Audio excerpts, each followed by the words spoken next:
After watching Star Wars: The Force Awakens, I was compelled to go back and revisit all 6 previous films to see how the new Star Wars meshed with the old.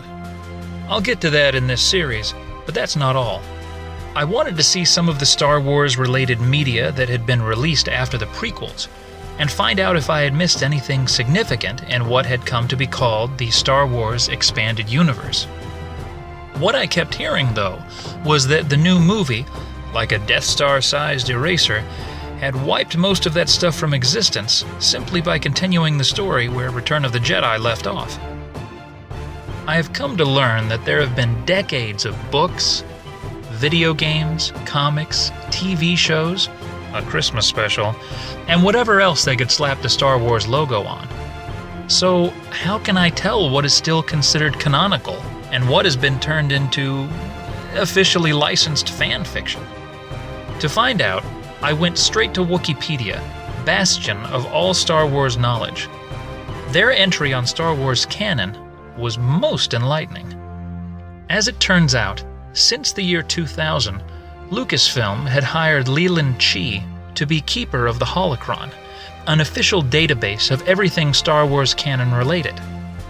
All entries were given one of 5 designations: G canon, T canon, C canon, S canon, and N canon, in that order, where each level is superseded by the last if there are any discrepancies.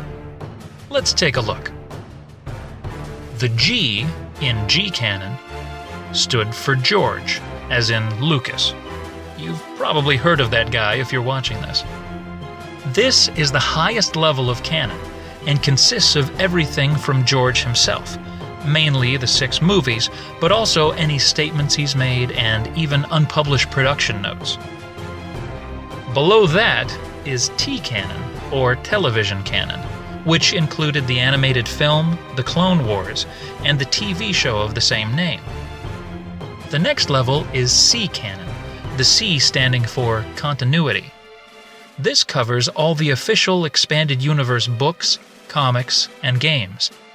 In the special case of games with multiple endings, there was usually one ending that was considered C canon, and all others, including specific player-inputted data like gender or the race of the character in some cases, would be N canon, which we'll discuss in a moment. S canon, or secondary canon, referred to all media that had been overridden by a new source in the flowchart. So, for example, if Obi-Wan of the Clone Wars mentions that Darth Revan from BioWare's Knights of the Old Republic video game was a green Twi'lek, all human Revans are henceforth relegated to S canon. Finally, we've made it to the bottom. N canon means non-canonical, and covers anything that doesn't fit anywhere else, like Darth Vader's cutscene in Soul Calibur 4 where he chokes out some Vikings. Got all that? Good. Now you can forget all of it.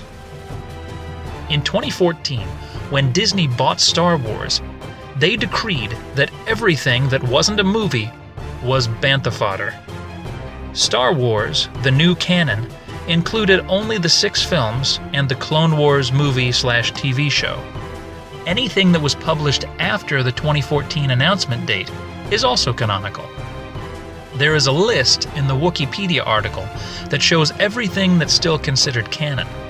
There are about 50 items, and they include the movies, of course, the Star Wars Rebels TV show, all announced future Star Wars films, many comics and novels, the Battle of Jakku DLC for Star Wars Battlefront, and, interestingly enough, the Star Tours ride at Disneyland.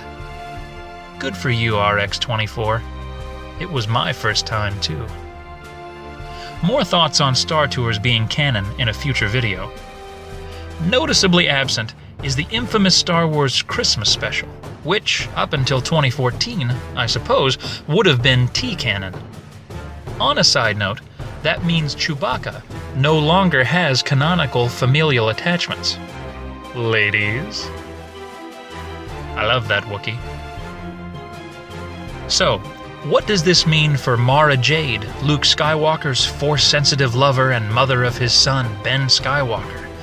and the hundreds of other characters created since the Tridge? Well, they don't exist anymore.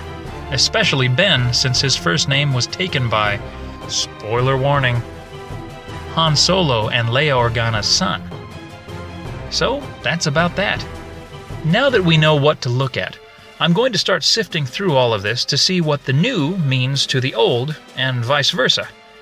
And to think, all of this started from me trying to figure out if I still had to watch all 6 seasons of the Clone Wars. Ahsoka really annoys me. More on that in a future video as well.